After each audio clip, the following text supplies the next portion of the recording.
नमस्कार दोस्तों, स्वागत है आपको अपना YouTube channel Shailesh sir Siwan में। मेरे प्यारे दोस्तों, आज की क्लास में हम लोग अपरिमेय संख्या के बारे में अध्ययन करेंगे।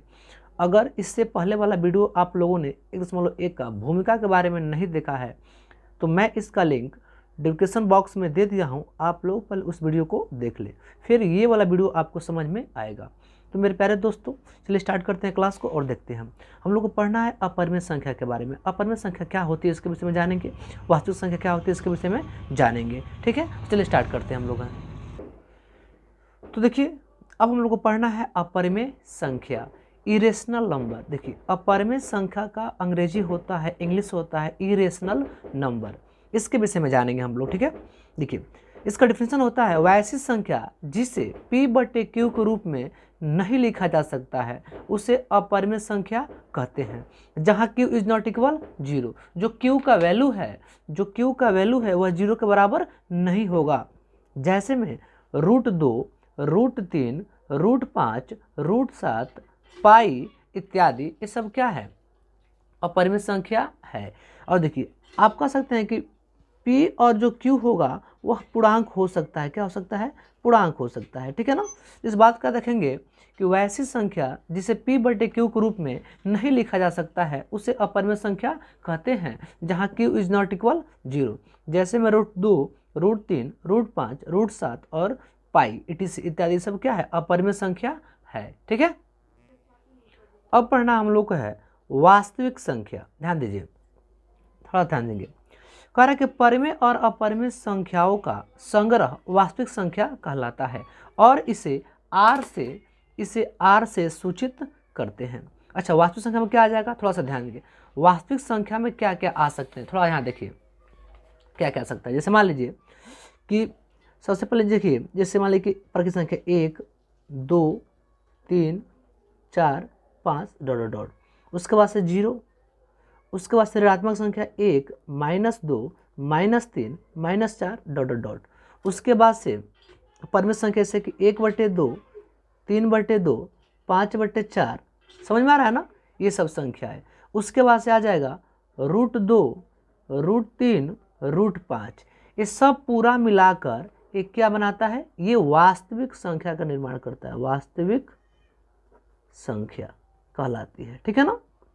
यानी परिमेय और अपरिमेय संख्याओं के संग्रह में, समझ में आ रहा है, संग्रह से क्या बनता है? वास्तविक संख्या का निर्माण होता है। तो इसमें ऋणात्मक भी संख्या हो सकता है, इसमें 0 पूर्ण संख्या हो सकता है, प्रकृत संख्या हो सकता है, भिन्न भी संख्या हो सकता है और अपरिमेय संख्या हो सकता है। ये सभी संख्याएं मिलाकर क्या बनाती है? वास्तविक संख्या बनाती है। तो आप लोगों को समझ में आ गया होगा यहाँ से। अब यहाँ समझ में आ रहा होगा कि परिमेय तथा अपरिमेय संख्याओं का संग्रह वास्तविक संख्या कहलाता है और इसे R से सूचित करते हैं। R का मतलब होता है रियल नंबर। क्या होता है? Real number. समझ में आ रहा है ना? चलिए, अब देखिए, अब हम लोग को जानना है √2 का संख्या रेखा पर निर्धारण कैसे होगा। अब हमको पढ़ना है कि √2 का संख्या रेखा पर निर्धारण। अब हम √2 को संख्या रेखा पर कैसे दर्शाएंगे? देखिए, सबसे पहले इसको दर्शाने के लिए आपको एक स्केल की जरूरत होगी और एक प्रकार का जरूरत होगा। ठीक है, एक स्केल और एक प्रकार से इसको हम लोग क्या करेंगे? पैमाने को खींचेंगे। सबसे पहले क्या करते हैं, हम इकाई लेते हैं। ध्यान दीजिए, हम क्या करते हैं, एक इकाई ले लेते हैं। एक इकाई ले लेंगे, जैसे में समझ लीजिए, यहाँ से देख लीजिए, एक एक इकाई लेकर चलिए, जैसे हम निकल लेते हैं, इस स्केल को यहाँ पर रखते हैं। ध्यान दीजिएगा, इस स्केल को रखने के बाद से हम 6 इकाई ले लेते हैं। चलिए, यहाँ से लेकर हम यहाँ तक 6 इकाई ले लेते हैं। ठीक है, और इसी इकाई के स्केल की सहायता से देखिए हम क्या करते हैं, इसको 1, 2, 3 दिखाई दे रहा है ना? यहाँ से 1, 2, 3, 4, 5 और एक यहाँ तक बढ़ा देंगे, यहाँ तक, ये हो जाएगा 6। ठीक है, इसका मूल बिंदु यहाँ पर है, यहाँ पर लेते हैं। अब ध्यान दीजिए, अब इसको यहाँ पर ध्यान दीजिए। अब क्या करेंगे, अब इसी के सहायता से हम लोग, स्केल की सहायता से हम लोग क्या करेंगे, इसके अंक को दर्शा देते हैं। थोड़ा सा ध्यान दीजिए, इस अंक को दर्शा देंगे। देखिए यहाँ पर 1, 2 और 3। ठीक है, यहाँ हो जाएगा 1, 2 और 3। चलिए, इस अंक को यहाँ दर्शा दिए, 2, 3, 1, 2 और 3। इसको हम लोग करते हैं मूल बिंदु मान लेते हैं ओ। ठीक है, आपको दिखाना है कि √2 संख्या रेखा पर कैसे प्रेजेंट होता है। तो ध्यान दीजिए, ये एक है तो यहाँ से आप एक पैमाना ऊपर की तरफ इस रेखा से इसको मान लेंगे आप, ध्यान का मानेंगे इसको 1 2 और 3, इसको भी 1 2 और 3, ये हो जाएगा ऋणात्मक। ठीक है, अब देखिए क्या करते हैं, आप यहाँ से एक पैमाना ऊपर की तरफ नाप कर आप स्केल का भी प्रयोग कर सकते हैं। यहाँ से पैमाना लेकर एक रख कर यहाँ से लेकर यहाँ तक एक पैमाना देकर तो क्या कर सकते हैं, इसको आप स्केल से ऐसे इसको मिला देंगे। ठीक है, और इस बिंदु से ध्यान दीजिए, और इस बिंदु से यहाँ तक इसको क्या करेंगे, इस स्केल के माध्यम से, इस स्केल के माध्यम से मिला देंगे। ठीक है, अब देखिए ये हो गया 1 सेंटीमीटर, कितना हुआ 1 सेंटीमीटर, ये भी हो गया 1 सेंटीमीटर। ठीक है, ये ओ हो गया, इसको ए मानते हैं और इसको हम बी मान लेते हैं। चलिए ठीक है, अब देखिए अब क्या होता है, अब चूंकि अब लिखेंगे यहाँ से पाइथा, ध्यान दीजिएगा पाइथागोरस प्रमेय से। देखिए पाइथागोरस एक वैज्ञानिक के नाम है जिसने अपना एक प्रमेय दिया था। क्या दिया था कि कर्ण का वर्ग शेष दो भुजाओं के वर्गों के योग के बराबर होता है। मतलब ये इसको हमें याद करना है। तो देखिए अब ओ ए निकालेंगे, ओ ए का स्क्वायर, तो ये हो जाएगा ए और बी का स्क्वायर, ए बी का स्क्वायर। उसके बाद आधार हो जाएगा क्या, ओ और बी, ओ बी का स्क्वायर। ठीक है, अब देखिए अब क्या होता है, अब ए बी का वैल्यू कितना है, 1 है, तो 1 का होल स्क्वायर, और ओ बी का वैल्यू कितना है, 1 है, 1 का होल स्क्वायर। ये हो जाएगा 1, ये हो जाएगा 1, 1 कितना हो गया 2। लेकिन आपको यहाँ से निकालेंगे जब ओ ए निकालेंगे तो ये हो जाएगा, जब वर्ग इधर आएगा तो क्या होता है रूट में, मतलब जो ओ ए का वैल्यू मिला हमको वो मिला इतना √2। अब इस √2 को हम लोग क्या करेंगे, यहाँ पर दर्शाएंगे। अब इसका वैल्यू क्या हो गया √2, लेकिन आपको तो ज्ञात करना संख्या रेखा पर, संख्या रेखा पर दर्शाना है कि संख्या रेखा कितना होगा। तो हम क्या करेंगे, अब इसका प्रयोग करेंगे इस स्केल का। अब ध्यान दीजिए, अब यहाँ से लेकर यहाँ तक की दूरी को क्या करेंगे, हम लोग माप लेंगे। ठीक है, माप लेंगे, और मापने के बाद से क्या करेंगे, थोड़ा ध्यान देंगे, मापने के बाद से क्या करेंगे, अब यहाँ से एक चाप एक आर्क ले लेंगे, चाप एक काट देंगे। ध्यान दीजिए कैसे काटेंगे, ऐसे एक चाप काट देंगे, दिखाई दे रहा है, बिल्कुल दिखाई दे रहा है, एक चाप काट देंगे। ठीक है, कटा, तो यहाँ से लेकर ध्यान देखिए, यहाँ से लेकर यहाँ तक, मतलब यहाँ से लेकर यहाँ तक जो कट रहा है, यहाँ तक की जो दूरी हो रही है, यहाँ तक की दूरी वही क्या है √2। ठीक है, तो इस प्रकार से हम लोगों ने क्या किया, संख्या रेखा पर √2 को कैसे ज्ञात करते हैं हम लोगों ने सीखा। ठीक है, चलिए अब हम लोग क्या करते हैं, एक्सरसाइज में प्रवेश करते हैं, प्रश्नावली में, प्रश्नावली 1.2। ठीक है, क्वेश्चन फर्स्ट कह रहा है कि नीचे दिए गए कथन सत्य है या असत्य, कारण के साथ अपने उत्तर दीजिए। ठीक है, पहला क्वेश्चन कह रहा है कि प्रत्येक अपरिमित संख्या एक वास्तविक संख्या होती है। कह रहा है क्या कि प्रत्येक अपरिमित संख्या एक वास्तविक संख्या होती है। तो इसको लिखना है, होती है सत्य है कि असत्य। जी बिल्कुल सत्य है। देखिए लिखेंगे सत्य है, सत्य है। क्यों, अब पूछ रहा है कारण देने के लिए, तो कारण हम दे सकते हैं इसको, ध्यान दीजिएगा, लिखेंगे यहां से क्योंकि वास्तविक संख्याओं का समूह परिमेय तथा अपरिमेय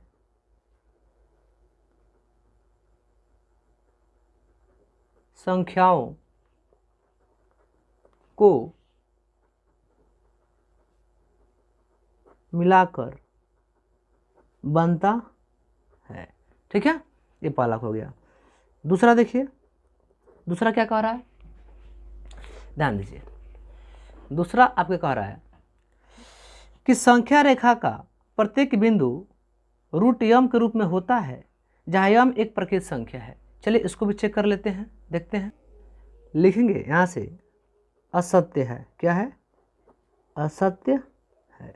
देखिए क्यों, ध्यान दीजिए, लिखेंगे चूंकि कोई भी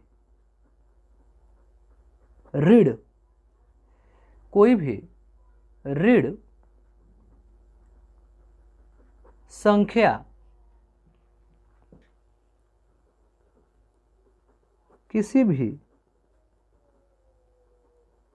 प्रकृत संख्या का वर्गमूल नहीं हो सकती है। जैसे देख लीजिए, अगर आपको जानना हो कि ये तो असत्य है, क्योंकि कोई ऋण, जैसे मान लीजिए √2 का आप वर्गमूल करेंगे, ये पॉसिबल नहीं है। उस पर √3 का वर्गमूल करेंगे, ये भी पॉसिबल नहीं है, क्योंकि ऋणात्मक संख्याओं का वर्गमूल नहीं हो सकता है। ठीक है ना, इस बात को आप लोग हमेशा याद रखेंगे। ठीक है, अब क्वेश्चन नंबर 3 देखिए, प्रत्येक वास्तविक संख्या एक अपरिमेय संख्या होती है। कह रहा है कि प्रत्येक वास्तविक संख्या एक अपरिमेय संख्या होती है। जी बिल्कुल नहीं हो सकती है, क्योंकि वास्तविक संख्या में ऋणात्मक संख्या भी होता है, धनात्मक संख्या होता है, पूर्ण संख्या भी होता है, भिन्न संख्या भी होता है और परिमेय संख्या भी होते हैं, यानी सबको मिलाकर बनता है वास्तविक संख्या। ठीक है, तो 3 नंबर ध्यान दीजिए, लिखेंगे यहाँ से असत्य। क्योंकि ध्यान दीजिएगा, अगर हम √9 का वर्गमूल करेंगे तो क्या होगा? 3। √4 का वर्गमूल करेंगे तो क्या होगा? 2। ठीक है, तो ये जितने भी संख्याएं हैं, ध्यान दीजिएगा, ये क्या है? ये आपका, तो 3 क्या मिला हमको? 3 मिल गया वास्तविक संख्या। ठीक है, लेकिन ध्यान दीजिएगा, लेकिन यह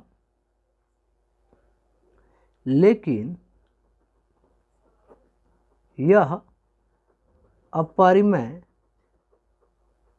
संख्या नहीं है।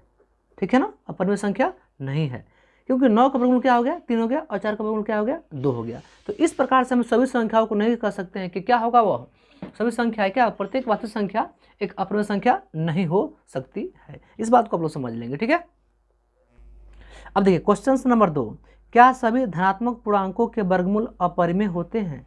यदि नहीं तो एक ऐसी संख्या का वर्गमूल का उदाहरण दीजिए जो एक परिमेय संख्या हो। चलिए हम लिखते हैं, बिल्कुल थोड़ा सा ध्यान देंगे, हम ये लिखते हैं, लिखेंगे नहीं,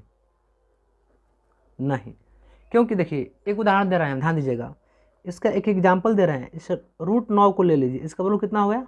3। तो 3 क्या है?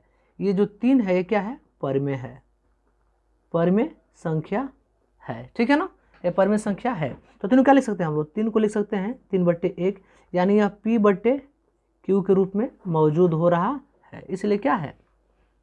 ये परिमेय संख्या हो जाएगा। तो आप लोगों को समझ में आ गया कंसेप्ट ये। ठीक है, अब ध्यान दीजिए, क्वेश्चन नंबर 3 को देखते हैं। कर दिखाइए कि संख्या रेखा पर √5 को किस प्रकार निरूपित किया जा सकता है। ये वाला क्वेश्चन को, चलिए इसको देखते हैं और हल करते हैं।